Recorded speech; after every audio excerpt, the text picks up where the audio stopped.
Commonly used anti-epileptic drugs as outlined by neurologist Peter Morrison. My name is Peter Morrison. I'm a child neurologist at Maine Medical Center with an interest in pediatric epilepsy. Today we're going to give an overview of anticonvulsant medications. So in general, I'll go through each of the commonly used anticonvulsant medications and try to describe them as either narrow spectrum, used primarily for partial seizures, or broad spectrum. Comment on some general impressions of the medication and how I use it. Also comment on some common or concerning side effects. And then also, if there are any pediatric-friendly dose formulations, I'll mention that as well. So phenobarbital is the first medication we'll talk about. It's been around for a long time, and because of its long record of efficacy and safety, is frequently used in younger children. There are certainly a number of concerning side effects, sometimes sedation and cognitive clouding. Hyperactivity can also be seen in kids.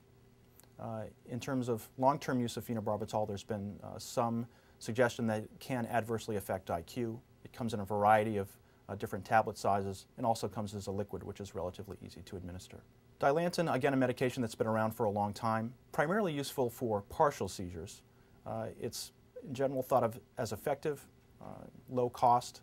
One of the main problems is the erratic absorption in children, and it's difficult to maintain adequate serum levels without underdosing or overdosing, and for that reason I rarely use it in children. Valproic acid, or Depakote, is a broad-spectrum agent. It's thought of as a very effective medication, particularly for the generalized epilepsy syndromes.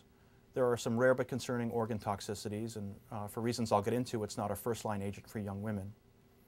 Side effects include tremor and weight gain, both of which are common. It can also cause polycystic ovary syndrome, platelet abnormalities. There are rare but serious organ toxicities, including liver failure and pancreatitis.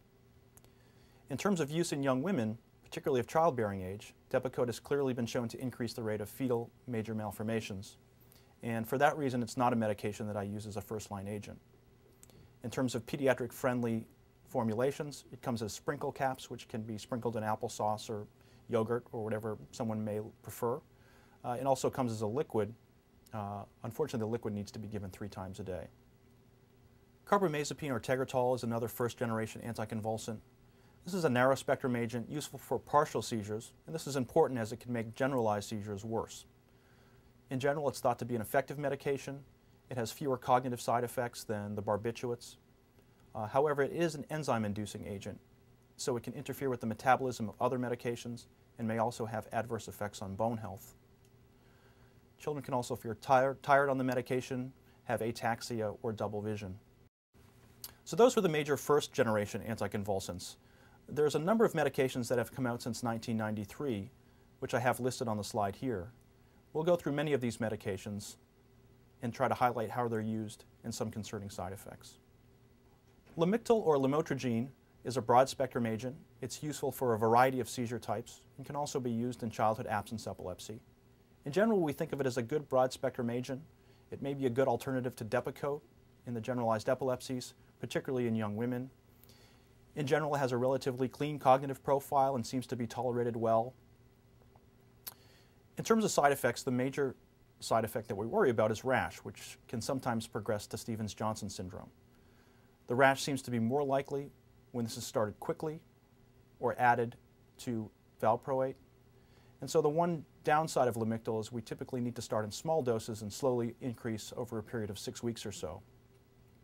However, aside from that limitation, it's a well-tolerated medication that's useful in a lot of different types of epilepsies, and it comes as a chewable formulation, which can be kid-friendly. Topiramate or Topamax is another broad-spectrum agent, again, thought of as an effective anticonvulsant medication, although with occasionally concerning cognitive side effects, with word-finding difficulties and language problems. Other side effects include kidney stones, sometimes weight loss. It can also be effective for migraines, and so can be useful in patients who are either obese or who have comorbid migraine headaches. It also comes as a sprinkle formulation, which can be sprinkled on foods. Oxcarbazepine or Trileptal is a narrow-spectrum agent useful in partial seizures, and again, can make generalized epilepsies worse. In general, it shares some properties with carbamazepine, but tends to be better tolerated. Side effects include hyponatremia, rash, diplopia, dizziness.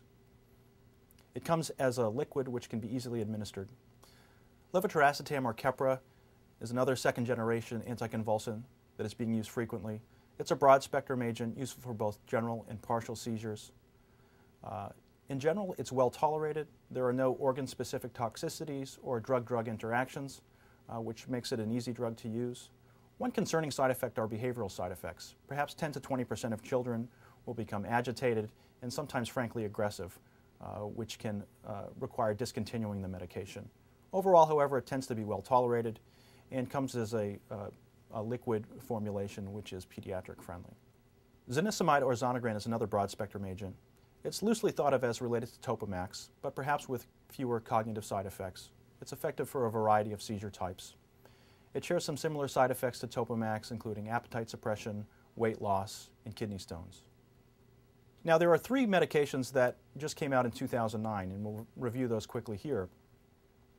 One is called lacosamide, marketed under the name Vimpat. It's not clear if this is a narrow or broad-spectrum agent. Most of the early trials have been done as add-on therapy in patients with partial seizures, so we loosely think of this as a partial agent, although we still have, obviously, a fair amount to learn about it. Side effects include dizziness, headache, nausea, and double vision. But this can be an effective medication in patients with medically refractory epilepsy. Rufinamide, or Banzel, is a broad-spectrum agent. Again, this is a newer agent which just came out in 2009. There have been some specific pediatric studies looking at refractory seizures in Lennox-Gastaut syndrome, and it seems to be particularly effective for this syndrome, which is often characterized by difficult-to-control seizures. And this is one place where this is useful. And generally, it's well tolerated. If started quickly, can cause some somnolence or vomiting. Vigabatrin, or Sabril, was a medication recently approved for use in the United States, although it's been used in the UK for some time. It's a medication primarily used for infantile spasms. It can also be used for refractory partial epilepsy. The main concern regarding vigabatrin is retinal toxicity, which can lead to permanent peripheral visual field loss and even blindness. For this reason, there's extensive paperwork that needs to be done when using this medication, and all children need to be followed by ophthalmology. The most important factor when deciding on a medication is to accurately identify seizure type and epilepsy syndrome.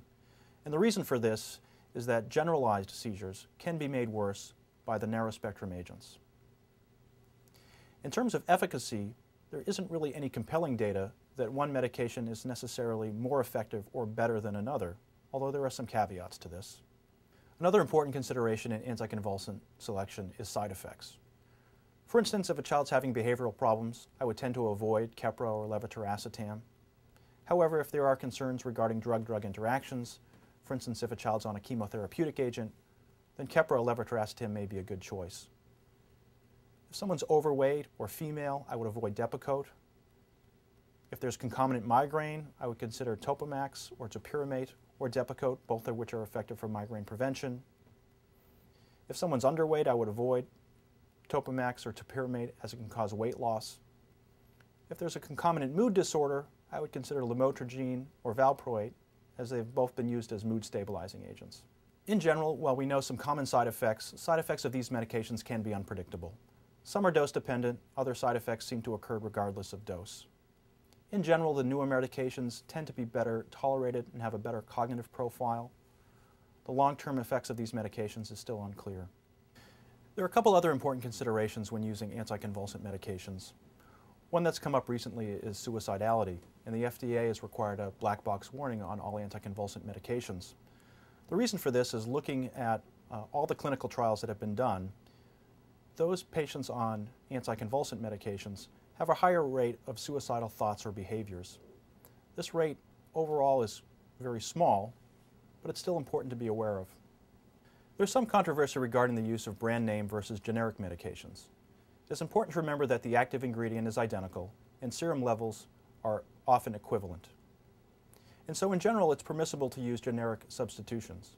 There are some patients, however, that are exquisitely sensitive to medication changes and levels, and so brand name may be preferred. In conclusion, anticonvulsant medications are typically well tolerated and effective. Unfortunately, there are still about a third of patients whose seizures are not well controlled with medications. For these patients, other options should be considered. These include epilepsy surgery, therapeutic diets, and neurostimulation, which we cover in another webinar.